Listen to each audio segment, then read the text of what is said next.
People have asked me how I started the glass house. Well, it all started in about 2004 when I sold a piece of property in San Diego and I got a large check. I didn't know what to do with it, but as a real estate developer, I knew I had to spend it right away. I found a vacant parking lot in Chelsea on 25th Street. That parking lot allowed me to build a 40,000 square foot building. But I realized that if I bought all the air rights from that property to the High Line, I could build about a 90,000 square foot building. And I did that. I bought the air rights and the property from a man named Jack Fuchs. Looked for financing. I got a loan from HSBC. I joined a partner named Young Woo, and the two of us developed the Chelsea Arts Tower, which was the first commercial condominium project ever built in New York City as new construction. The fact is, I was going to live on the 21st floor and the roof. I was actually making an apartment here. Until somebody came by one day and looked at these views and said, "Oh my God, Jack, you should make an event space out of this." I said, what's an event space? So I looked around the city and I found that no one had actually built an event space with views. I had an outdoor terrace and I said, okay, I won't live there. Maybe I'll make it into an event space. How did the name of Glass House come by? Well, I can't take credit for that, truthfully. One of the people that I knew came over and looked at the property one day when I told him I was making an event space out of it, and he saw the fact that we were all glass. He said, "Jack, this is like a glass house." And I said, "You're right. I think I'm going to call this project the Glass House." Our 21st floor, which is our penthouse, has fabulous 16-foot ceilings, floor to glass, windows, and an outdoor terrace.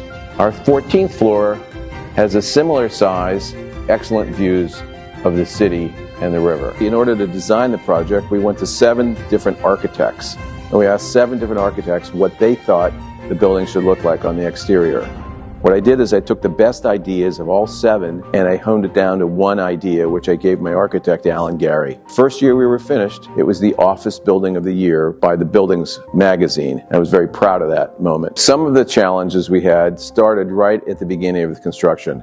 Once we excavated the foundation, my engineers came to me and said foundation was below the water table of the Hudson River. And so they told me that if I started the dewatering process, which I needed to do in order to build the building next door to me, which was a 1-story building built on rubble, was going to collapse into my building. So, oh my God. So they all told me it was never possible for me to build this building because once I turned the dewatering in, the building next door was going to fall in. I thought about it for a little bit and I just said, you know what, let's roll the dice. So we actually turned the system on, nothing happened, and we were able to finish the construction of the project. The foundation of the property that we were building had to be finished by a certain date. What happened was when the city found that I was building a 21-story building in a 10-story neighborhood, they changed the zoning to prohibit anything over 10 stories.